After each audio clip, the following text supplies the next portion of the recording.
For the first time in 12 years, Washington state has a new governor who is signing bills into law for the 2025 legislative session.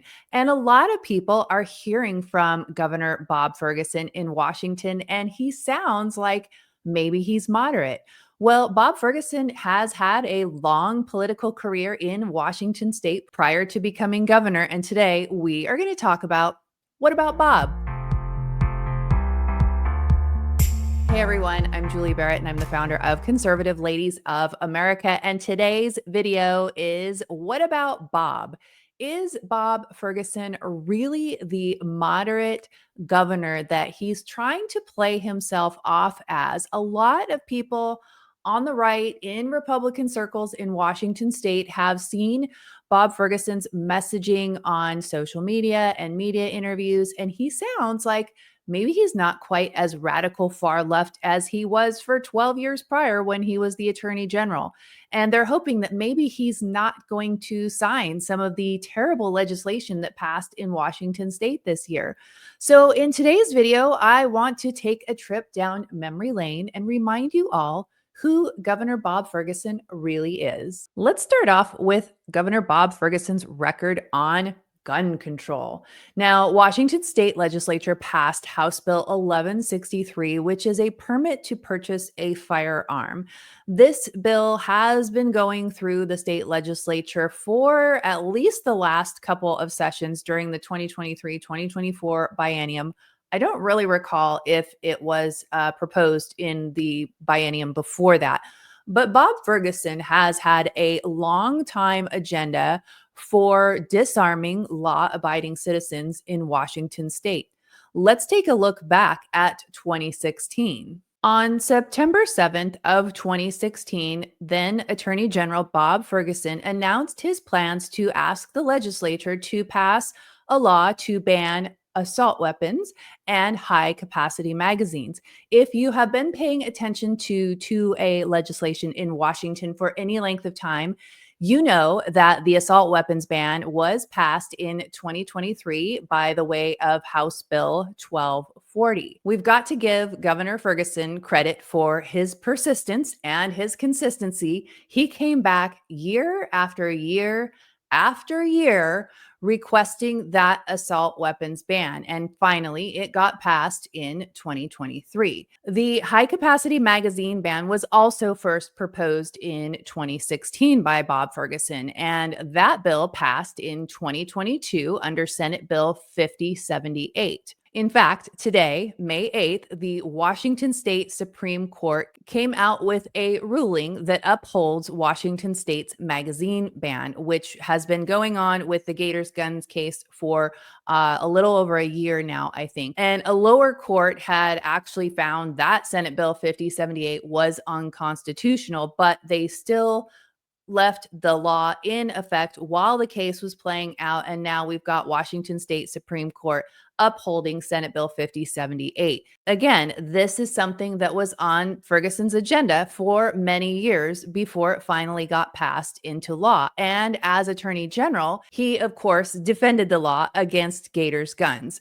So if you are hoping that Bob Ferguson won't sign House Bill 1163, the permit to purchase bill, into law, I think it's worth a look back on the last 9 to 10 years when he was Attorney General to see what his agenda was as far as gun control. I think it's very safe to say that Bob Ferguson has every intention of signing this bill into law. Yesterday, Governor Ferguson signed into law House Bill 1217, which is a rent control bill. And there were a lot of people on social media who expressed that they were surprised that Bob Ferguson signed this bill into law. He actually did a press conference at one of the low-income housing units down in Seattle with a number of different Democrat legislators.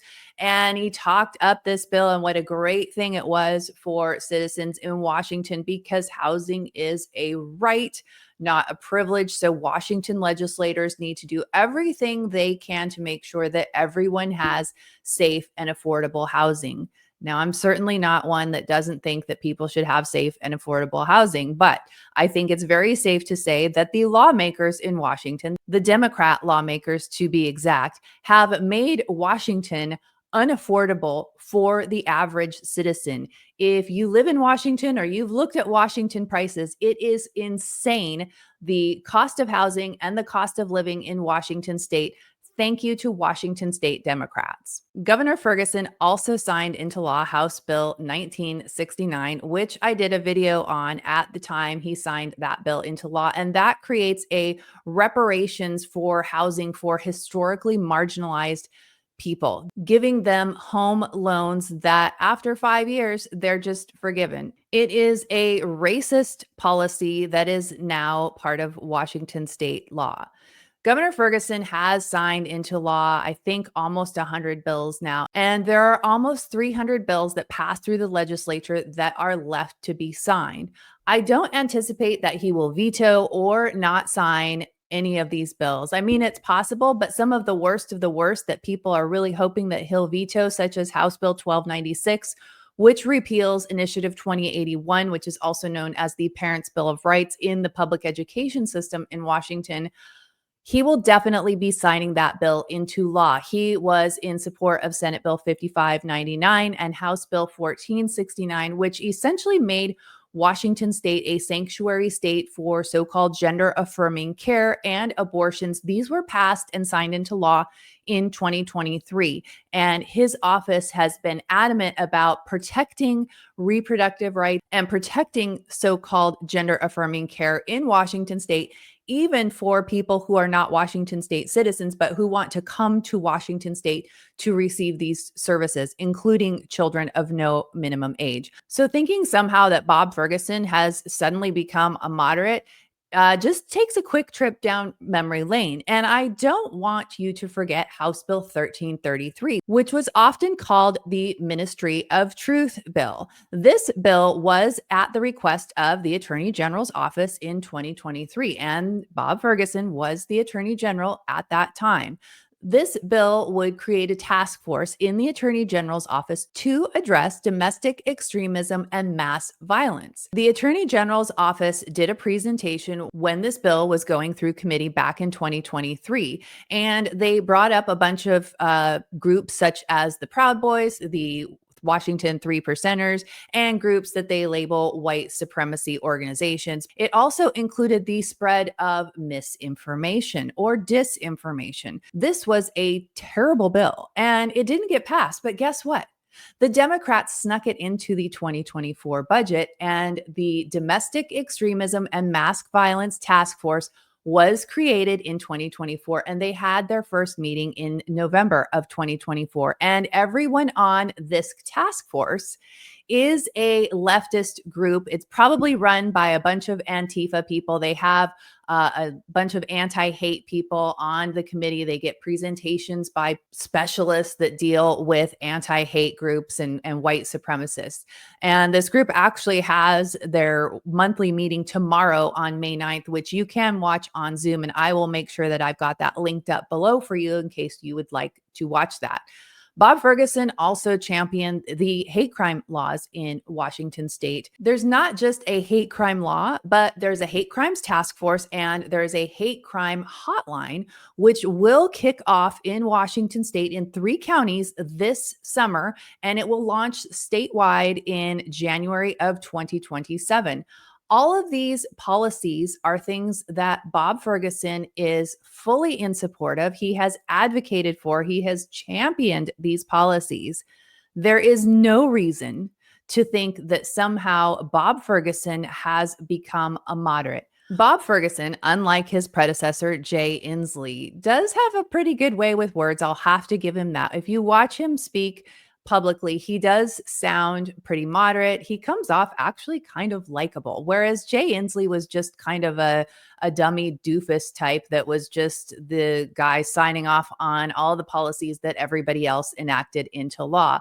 Bob Ferguson, I believe, is much more intelligent and he is much more manipulative and deceptive and is capable of a lot more evil than even Jay Inslee was. So if you are a Washington citizen and you're just kind of hopeful that maybe Bob Ferguson is going to be less bad than Jay Inslee, is going to be a breath of moderate fresh air in Washington, I would really caution you to be vigilant, keep your guard up.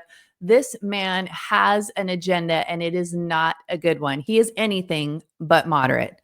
I've got a whole bunch of things linked down below if you want to go look at some of these policies that I have discussed in this video today. I would love to hear your comments about Governor Bob Ferguson and what you think is going to happen in these next couple of weeks as he has hundreds more bad bills coming to his desk for his signature, and especially the budget. We didn't even talk about the budget today, but be curious if you think he's going to veto parts of the budget, or do you think he'll sign off entirely on all these new tax increases that the Democrats have pushed into the 2025 budget? Would love to hear what you think. Thanks so much for watching. If you're not already, please do subscribe to our YouTube channel and to our Substack. That is the best way to get breaking alerts and calls to action. Thanks so much for watching, and I look forward to seeing you in the next video.